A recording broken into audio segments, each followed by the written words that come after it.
Welcome to Building Better Businesses, an ABA podcast. Learn firsthand from business owners who built successful ABA businesses. Utilize proven techniques and strategies to help your practice thrive. This is Building Better Businesses, an ABA podcast with Jonathan Mueller.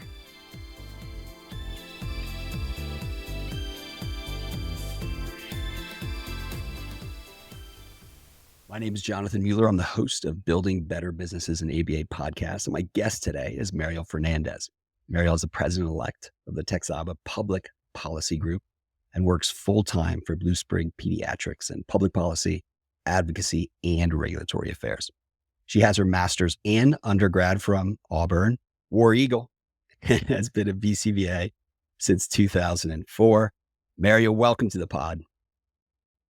Thank you so much for having me. I am so excited to be here today. Well, this is an important conversation to me, Mariel, because it involves access. And it's one of the things that I am most passionate about. I believe healthcare is a human right, and it doesn't matter. It shouldn't matter if someone has private and commercial insurance or Medicaid or anything else. One stat I saw that I'm hoping you could help me with is that something like 80 to 100,000 children with an autism diagnosis have Texas Medicaid.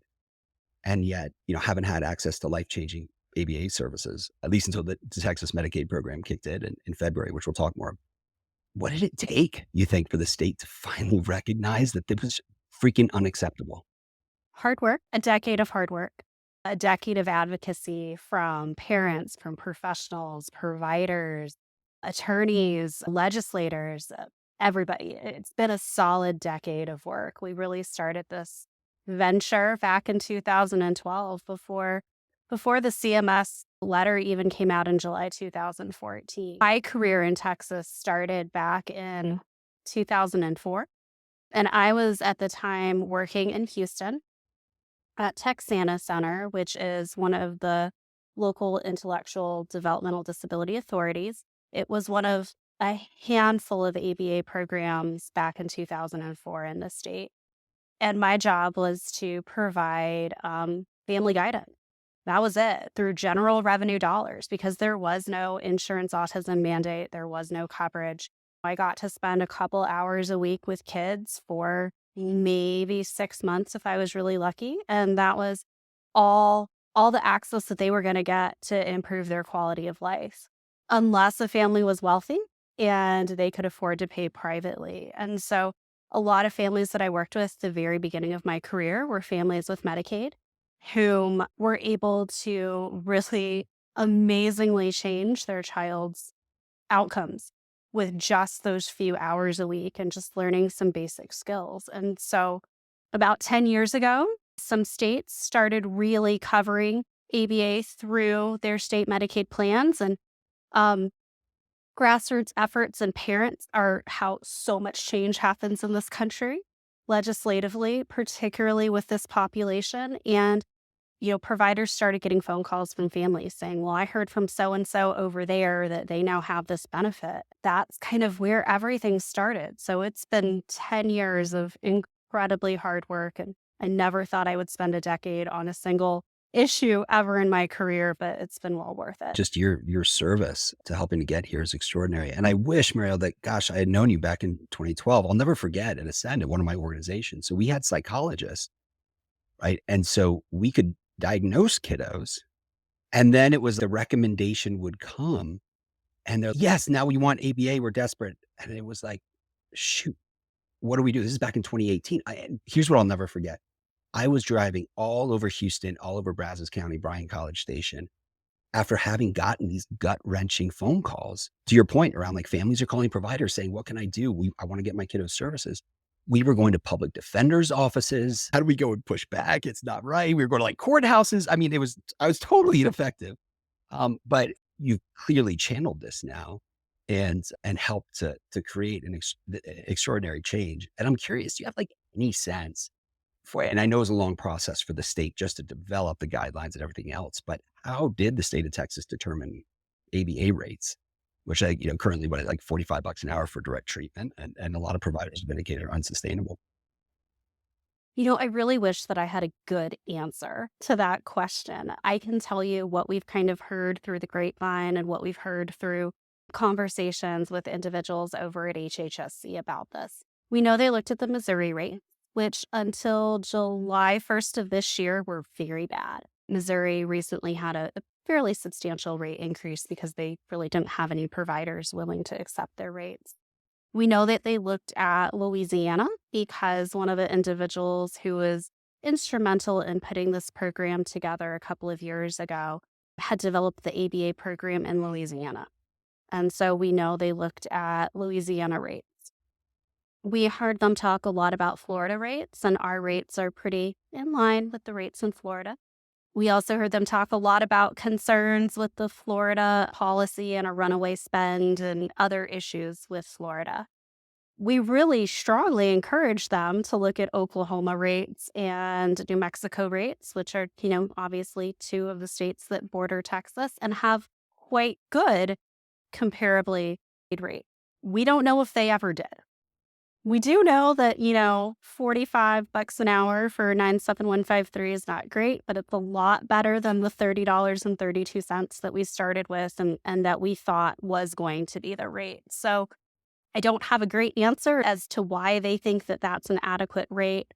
I do know that HHSC has received a ton of feedback about it not being adequate, and that's why a number of ABA providers and licensed behavior analysts aren't proceeding forward. I wonder if, even if we're not sure how exactly the state came up with those rates, are there other markers for determining network adequacy, right? Because ultimately that's what could cause the state or a managed Medicaid plan to change rates, right? Because they need to attract more providers. And I'm curious, do you know how many in Texas there is licensure?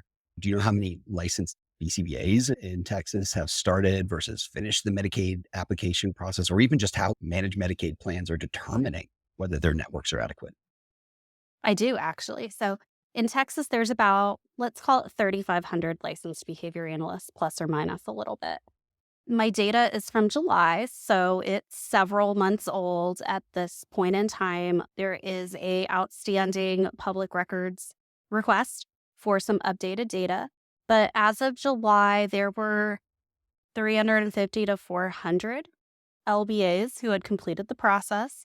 And there was maybe another 250 who had started but hadn't finished. We'll say maybe about 600 total out of the 3,500 LBAs in the state. Wow. So the ones who've completed it, it's just a little bit over 10% of all licensed behavior analysts. Yeah, I should say when I say completed the process, I mean completed the first step in the process, because the way that Texas Medicaid has set up this process, and this is not the process just for licensed behavior analysts, it's the process of contracting and credentialing with the managed care organizations in the state for all providers. But the first step is to go through TMHP, which is the Texas Medicaid Healthcare Partnership. They're kind of like the gatekeeper to accessing the MCOs, if you will, the managed care organizations. So it's their job to make sure that you have the credentials that you say that you have, that you don't have any issues on your background check that would prevent you or prohibit you from being able to do your job. And that if you're providing a center-based service, that your center actually physically exists and is there. So that there's a lease, that you're physically present. It's a very minimal site visit, but they do go out and they do confirm that you are who you say you are. So the data that I have is just for that first step with TMHP. We don't have any data on the number of licensed behavior analysts that have completed the individual contracting and credentialing process with each of the 16 managed care organizations. So Texas is a big state, obviously, and it's broken down into 13 catchment areas, and each catchment area has their own MCOs. There's only one managed care organization that serves the whole entire state of Texas, and that's Superior. Everybody else has their little pockets, and they might serve 2, 3, 4, 10, 11 of those MCO catchment areas, but they don't serve the whole rest of the state. It's a great clarifying point that those LBAs who have completed the process. That's almost like getting to the starting line of then individually getting in network with each of those plans. And to your point, we don't have data around that. So it's got to be some subset even of that, which to me screams inadequate networks, right? 100%. So regarding network adequacy, there isn't any right now. None of those 16 MCOs can possibly have an adequate network. It's just not possible. I will also say, kind of my own soapbox, none of the MCOs seem to be moving with any sense of urgency to get folks through that contracting and credentialing process. So we know there's general parameters around how long it's supposed to take, and there aren't any real consequences if it takes longer than that. We're not really seeing anybody move with a huge sense of urgency to get LBAs approved so that they can start providing the service. So in terms of network adequacy, there can't possibly be any at this time. We've again asked for data. Can you show us, with everything protected, redacted, where you have kids that are trying to access care as an MCO and where you have LBAs who have actually been approved? And what kids, and again, with PHI redacted, but give us a dot on the map to show us what kids are actually in service and where. Yeah, that feels important. And just anecdotally, at Ascend, we're getting calls all the time. We are in network with some plans, not all, and we can't take every single kiddo who comes in. And so we hear from parents how long these wait lists are. So it's this almost like slow motion moving. Oh, are we gonna get to network adequacy? But let's talk more about the logistics of providing care across these different 16 MCOs across the state. I know that there's been confusion with parents and providers, diagnosing providers and licensed behavior analysts, right, who struggle to understand just the basics of the provider manuals, how those are different from the overall autism program manual. Help make sense of this, Mariel.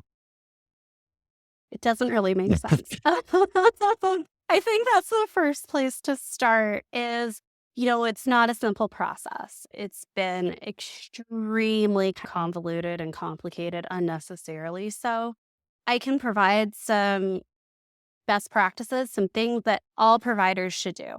If you're in the business of behavior analysis and you're interested in taking Medicaid in the state of Texas, the first thing is you really need to review the TMPPM, which is essentially the Medicaid state rules, and specifically the Children's Services Handbook section of that. That's going to go through what the state plan and the rules are associated with ABA. We thought it was going to be really simple. This has been 10 years of thinking this was going to be really simple, right?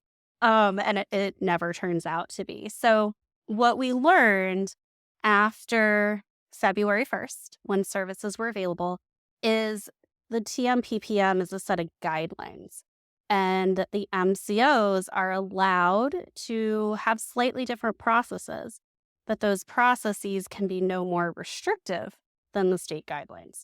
So, for example, the TMPPM, the big instruction book, says use the Comprehensive Care Program prior authorization form. But each MCO can choose to use that Comprehensive Care Program prior authorization form, or they can choose to use the Texas Standard prior authorization form, or they can choose to use their own proprietary form that they've created. Or in the case of at least one MCO so far, they aren't using any form. Everything's done in just a portal. So you need to be familiar with the TMPPM, and you need to read it and you need to understand it. But then you need to go to every single MCO provider manual or ABA resource guide, which they have available readily online. I will say it's really easy to find stuff that you need in the state of Texas compared to other states. And you need to go and you need to read those. And you need to have a clear understanding of what each individual MCO needs in terms of a prior auth form. Now, they're all following the standard rules about referrals. They're all following the standard rules about what must be included within the diagnostic report. But the actual process of getting prior auth, it is different for all 16, which is really overwhelming and really confusing.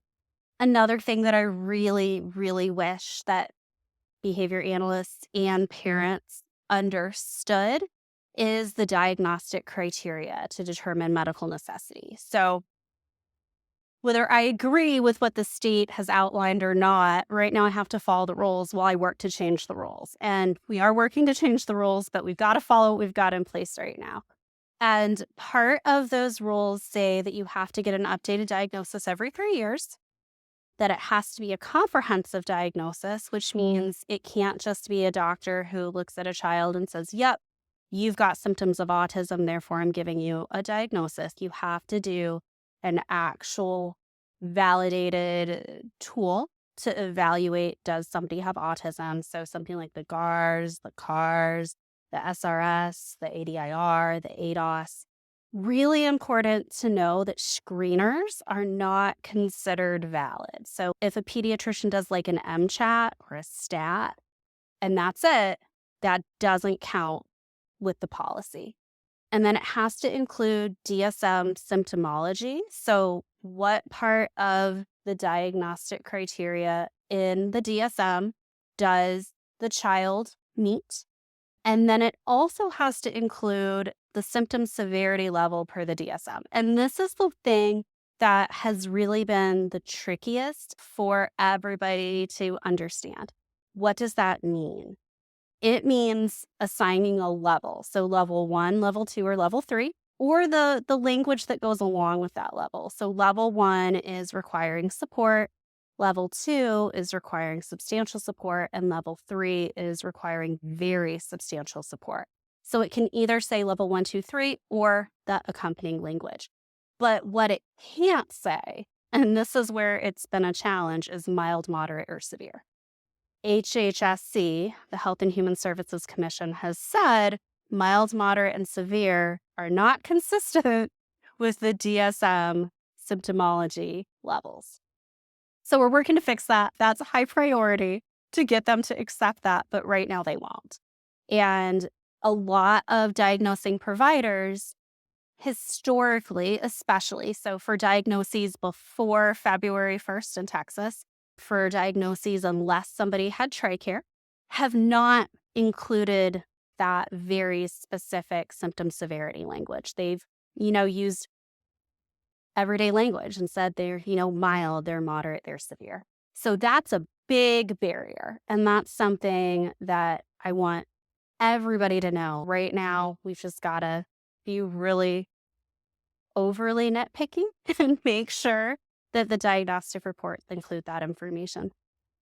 Another really crucial and really critical thing is who can provide a diagnosis. The policy manual says is that it can be a pediatrician, it can be a developmental behavioral pediatrician, a neurologist, it can be a psychiatrist or a psychologist, or that the diagnosis can be completed by an interdisciplinary team. And if it's being completed by an interdisciplinary team, it can include anybody who I just listed, a nurse practitioner, a physician's assistant. It can include a licensed psychological associate. It could include an occupational therapist, a speech language pathologist, a licensed specialist in school psychology, and I think a licensed clinical social worker. But it doesn't say it can include a BCBA. So I think most professionals in the field in Texas, at least, I can't speak for other states, but at least in Texas, we've all seen an ADOS that's been completed by a BCBA that's then been endorsed by a physician. Texas Medicaid won't accept that because BCBAs are not included on the list of people who can be part of that interdisciplinary team. Now, they will accept an FIE, a full individualized evaluation for school eligibility, if all of the other required components are included within that FIE. That can be endorsed by a physician because usually the ARD team, Texas calls IEPs ARDs. So usually the IEP or the ARD team is made up of a licensed specialist in school psychology, a diagnostician, speech, OT. So those can be endorsed, and those can count as an interdisciplinary team diagnosis if they include all the other things that we mentioned. Mariel, can I be honest with you? Dude, you know how there's like a lot of things in life you're like, oh, but it's not rocket science. This sounds more complicated than freaking rocket science, and there's a lot to It unpack. is. Let me come back actually specifically on this because I'm gonna get a little fired up. So level 1, 2, 3 versus mild, moderate, severe. Now I get it. The last DSM manual, right, which came out what 5, 6, 7 years ago, specifically called out levels 1, 2, 3 versus other terminology. But this seems just like bureaucratic obstruction meant to prevent services. And what I can't help but wonder, and I don't know if you can even answer this, right? If someone gets a cancer diagnosis, do you have to go through that level of bureaucracy in order to ultimately get the intervention you need? That's a great question, and it's a great comparison. And I don't know that I can answer that for Texas Medicaid. I have no idea. What I can say is that the policy that was written and ultimately approved by CMS at the federal level, because state plan amendments have to be approved by CMS, is far more restrictive than the EPSDT guidelines and what allowed under EPSDT. So we can back up and talk about EPSDT because this is really important. So EPSDT is early periodic screening, diagnosis, and treatment. And it is the federal part of Medicaid that says, hey, if you're a kid, so if you're under age 18 and you have Medicaid, you are entitled to more protection and more services than if you're an adult. So what EPSDT actually says about autism, specifically as of July 2014, when the CMS director issued a memorandum, is any and all medically necessary services for the treatment of autism spectrum disorder must be covered by the state plan. What EPSDT says is I'm going to paraphrase it, treatment must be approved to ameliorate signs and symptoms and prevent regression, right? It doesn't include, but you have to have a level. It doesn't include, but your diagnosis has to be completed in the last 3 years. It doesn't include, but it can only be given by X, Y, and Z. And then there's other things in the state plan related to hours of service and how those things are going to be considered. There are huge violations of both EPSDT and MAPIA, which is the Mental Health Parity and Addictions Equity Act, which if you don't know what that is and you work in the field of behavior analysis, it's your best friend and you should get real familiar because it will help you win almost any appeal that you need to file and to fight.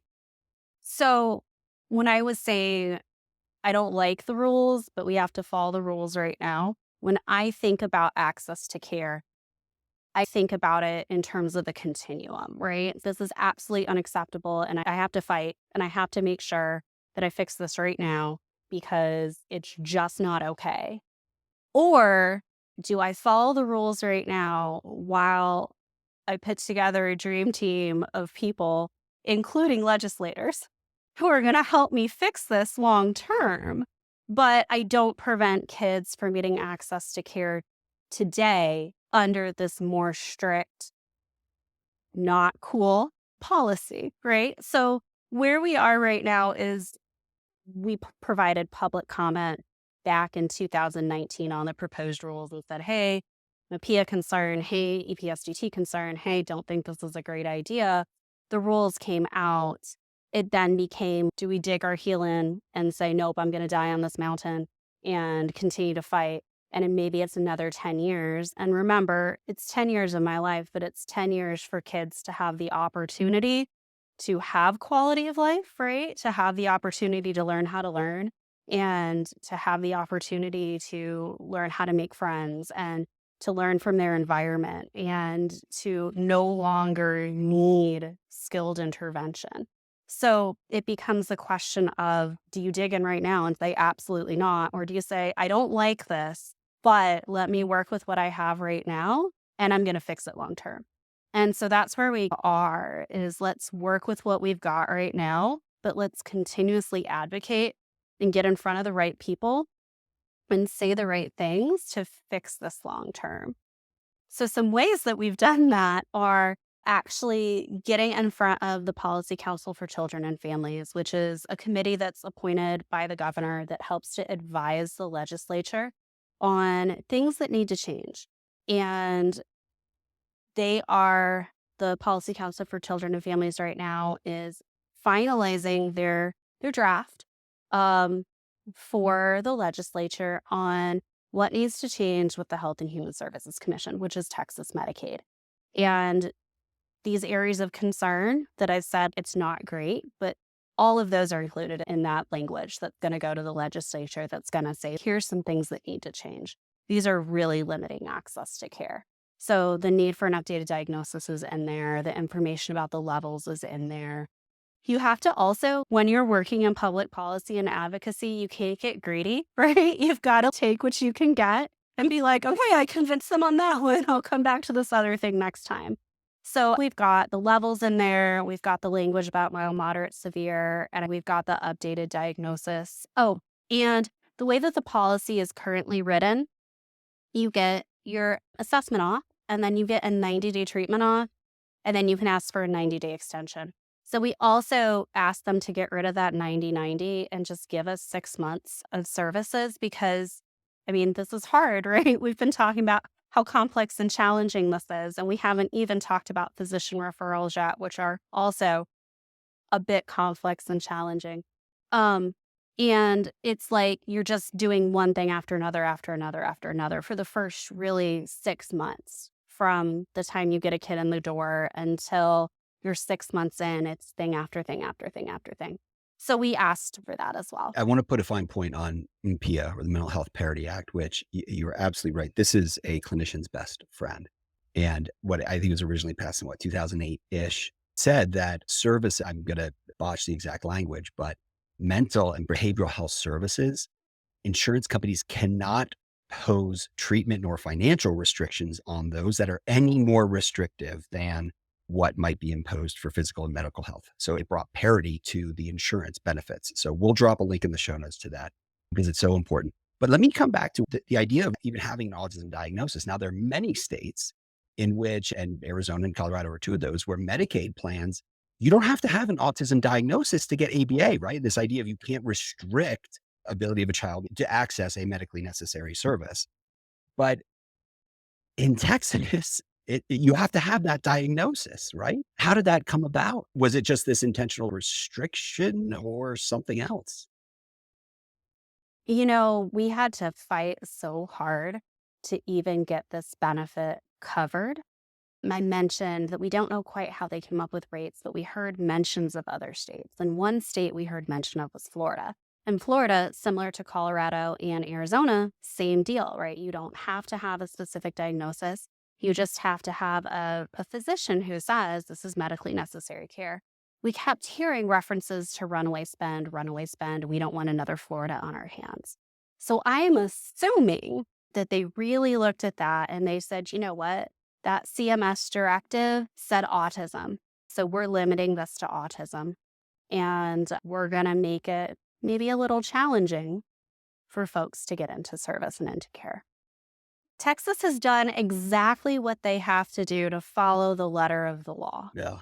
And nothing more. Well, Mary, I think what you've described is this case study in how advocacy and change actually happens. I mean, our country, and in a whole variety of ways, it's an important reminder that we can't let perfect be the enemy of great, right? And what's so gutting, to your point earlier, is that all the parents who advocated over these last 10 years, chances are their kids are now probably too old to even access services, but they were helping with the next generation of kiddos who can get services. And hopefully that then now prompts, with all of your advocacy work, even more favorable or less restrictive application of services. If you take your crystal ball out, right, what are some of your predictions for the Texas Autism Program and how it'll look different over the next few years? I think this year really has been, yes, the benefit is present, but it's really laying the foundation and the groundwork for kids to actually get access to care. I really hope in 2023, 2024, certainly 2025, that I don't see on social media parents asking, hey, has anybody been able to get ABA for their kid through Texas Medicaid yet? I see that every single day when I get on, and I see resounding no's.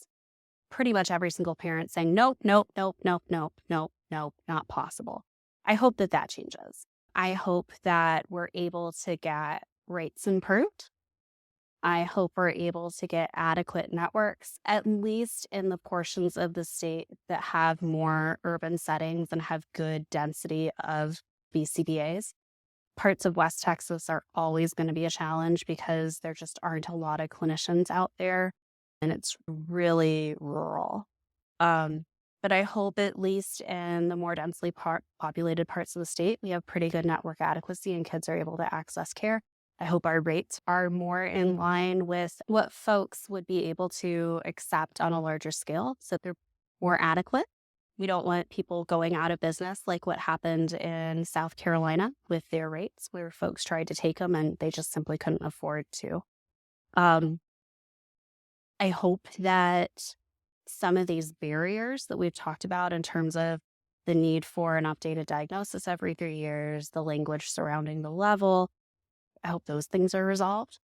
I'm very optimistic that they will be. I'm also clearly a little bit crazy if I've been working on this for 10 years and haven't given up yet. I think we're going to get there. I'm optimistic that we will. And I think once more families can get their kids into service and discover the power of their voice, that a lot of these things will happen. Because yes, there have been providers who've been really instrumental in this process.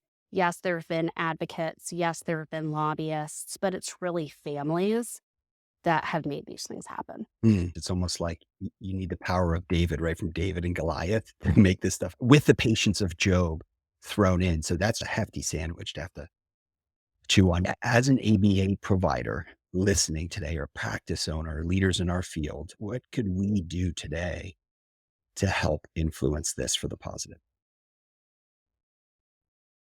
You have no idea the value of advocacy. Well, I remember 10 years ago when I started this. At first, I had no interest in politics whatsoever. This was not something that I aspired to do.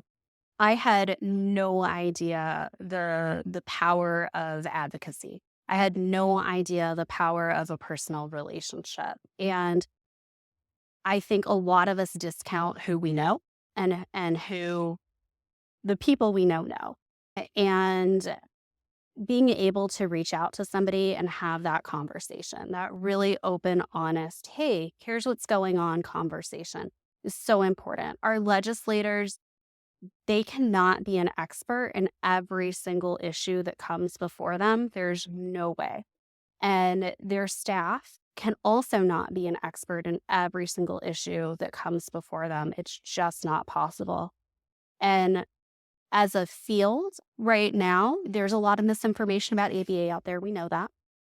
Our voice needs to be just as loud as that misinformation. Always kind, always respectful, but just as loud. And I'm not suggesting that this is done in a confrontational or unkind way to individuals who oppose behavior analysis. That's not going to get it done.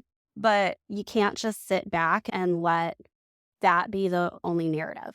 There's power in advocacy.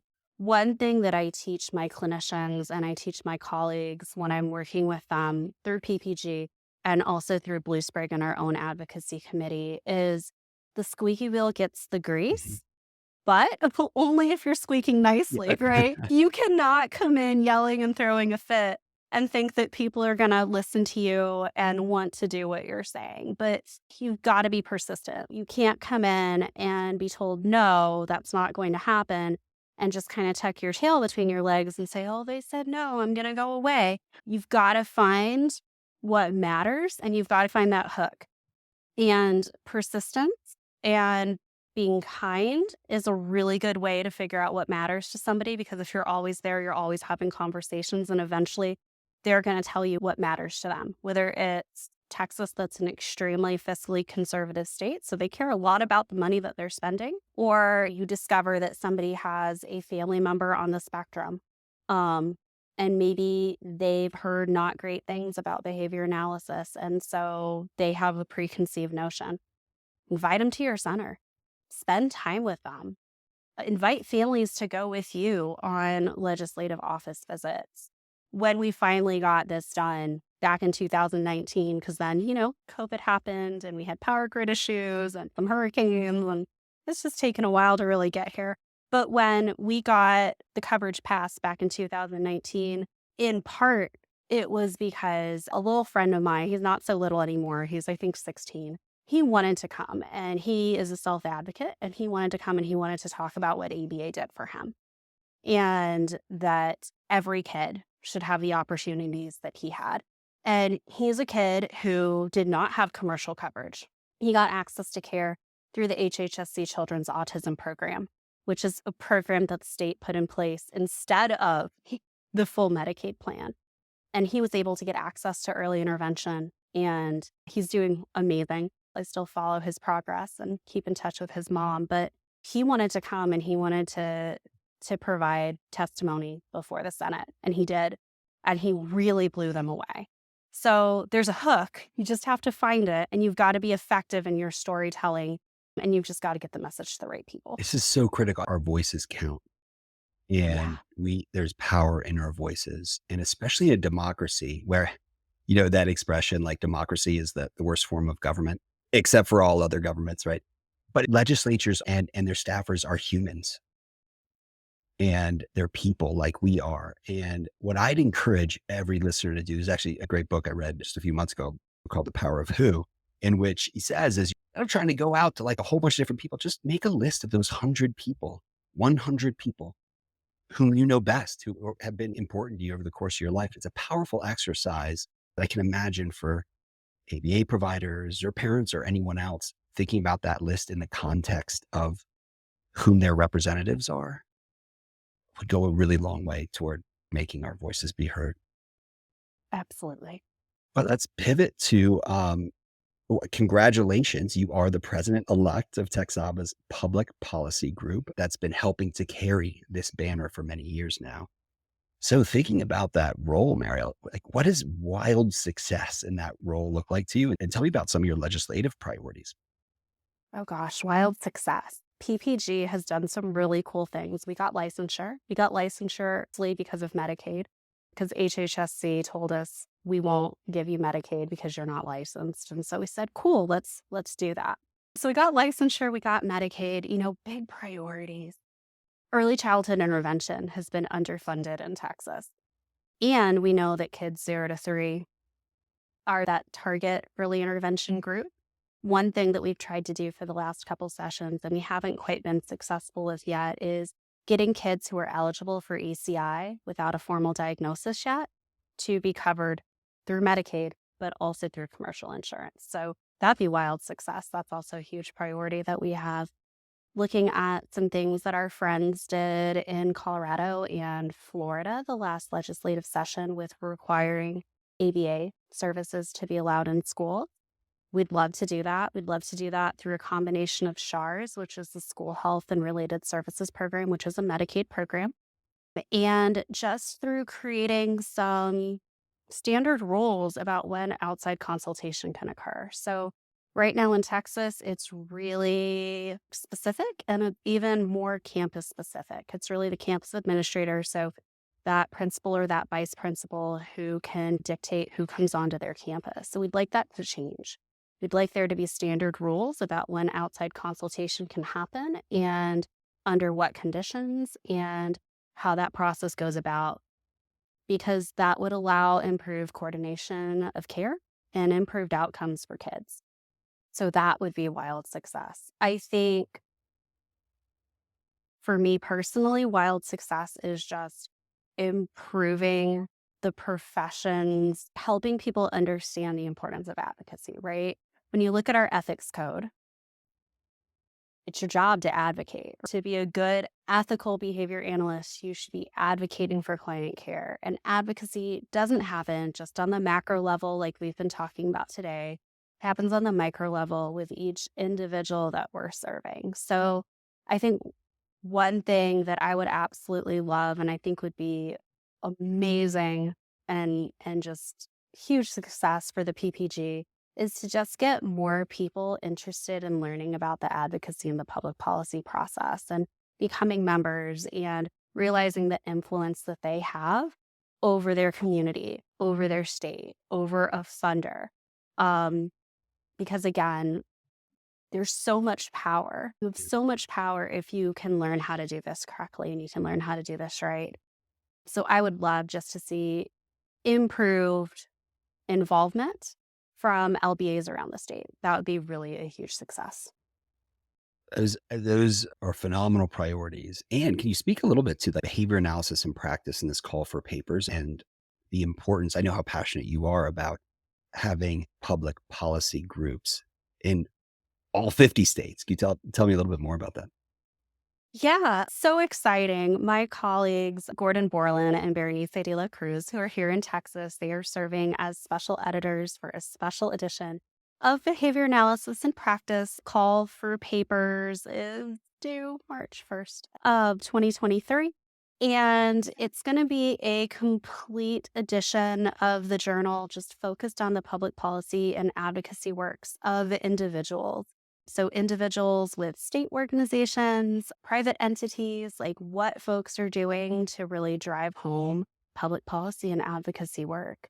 I'm super excited. Say and Gordon are both members of the public policy group. Gordon was past president. He really was instrumental with helping to form the PPG. And Berenice is our current treasurer. It's a really huge honor that they're serving as these guest editors, and they did a ton of work to make this special edition happen. And really just encouraging folks, if you are doing good public policy work, if you are doing good for advocacy work in your state organization, with your company, just on your own, please highlight that, because that's how we learn and grow as a field. And it helps create a roadmap, if you will, for how other people can do the same thing. I love how much you lean into collaboration. And I mean, full disclosure, Blue Sprig and Ascend are both cast members. And you and I met on these monthly Texas Medicaid C calls that Judith at CASP was putting on. I always found myself hanging by your every word over the last year that these have been happening because you know so much. I appreciate your advocacy work and leaning into collaboration. What's one thing every ABA owner should start doing and one thing they should stop doing? So I think it's really important to know who your audience is. And one thing that I think owners need to start doing is realizing that folks probably didn't get into this field for the paycheck alone and really identifying their MOs. So why are people here and how can you really create an environment that's going to support and motivate them to do really hard work, because behavior analysis is hard work. So I wish that folks would start doing that. I wish that people, on the flip side, this is going to sound really hypocritical given what I just said, but I wish that people would stop inflating salaries to these crazy astronomical, you graduated yesterday and you're being offered six figures, and that's just not sustainable. I think in business, we know that the profit margin here is slim, very slim. And I don't understand how you plan to stay in business long term if that is your goal, if that's your model. So all for paying people a good living wage. I'm not suggesting that we shouldn't pay people well. We absolutely should. But I just wish that folks were thinking a little bit more about the long term and what is really going to support the field and allow for opportunities for growth, and not that quick, hey, let's get somebody in the door and work them to death. Almost always a trade-off for that salary, and then spit them out. And now they're jaded and they hate behavior analysis and they hate the field, and they really don't. They hated that experience. Well said. Now is not the time to drive people away from our field. We have enough of a provider shortage. Well, Mariel, where can people find you online?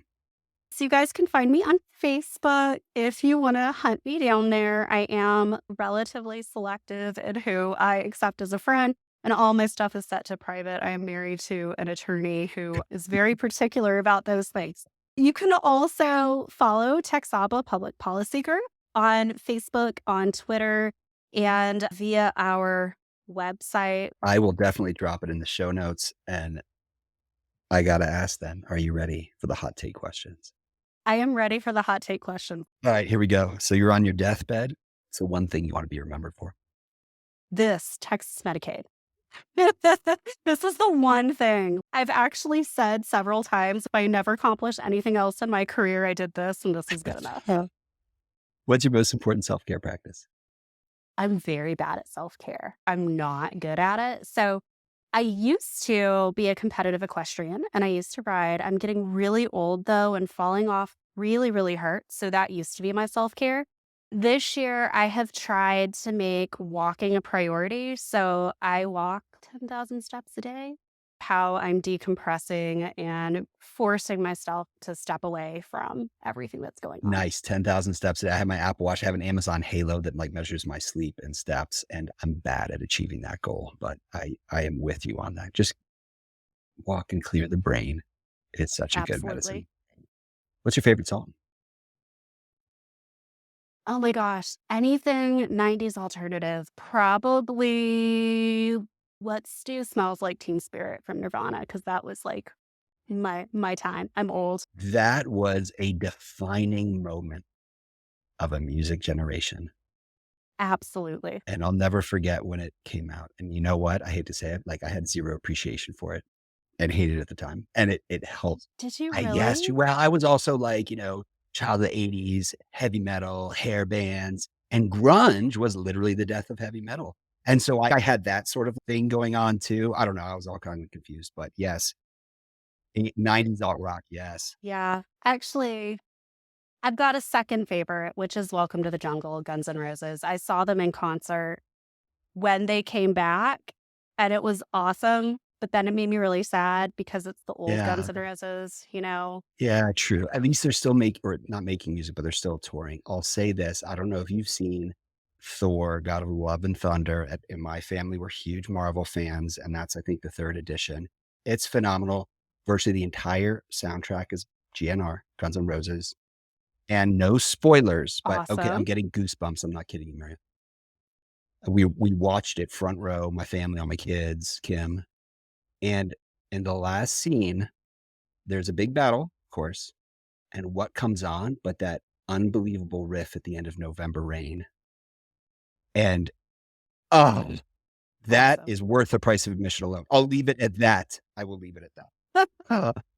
If you could give your 18-year-old self one piece of advice, what would it be? Don't be in such a hurry. Yeah. So I graduated from college in 3 years. I was a BCBA at 23 years old. What? 23, right? Like, it was great. It was amazing. I don't know that I would go back and change that, but I feel like I was just in too much of a hurry to grow up. And I probably out on some fun. I had a lot of fun. I had a lot of fun, but I could have slowed down a little bit. I like that. I had a lot of fun. I think probably a lot too. That I like that. Slow down.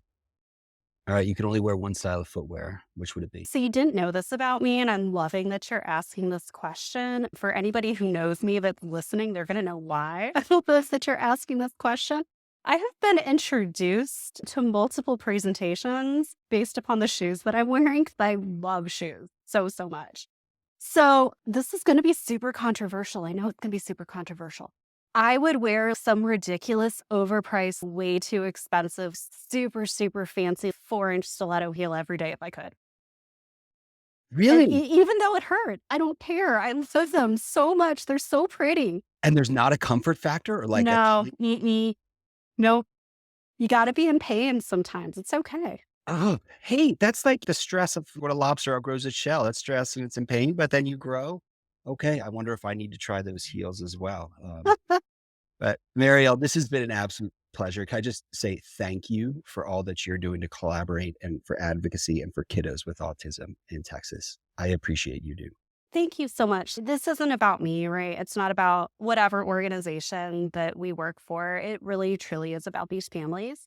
And if the kids win, we all win. And the only way for the kids to win is for everybody to get on the same page and to understand the rules and how we can effectively change those rules. So thank you for giving me the chance to come on here and share a little bit about where we are and where I hope we're going, because that's how we help the kids win. So I really, really appreciate it. Thanks for listening to Building Better Businesses in ABA podcast. Stay tuned for our next exciting episode. In the meantime, please like, subscribe, share, and comment. We value your feedback.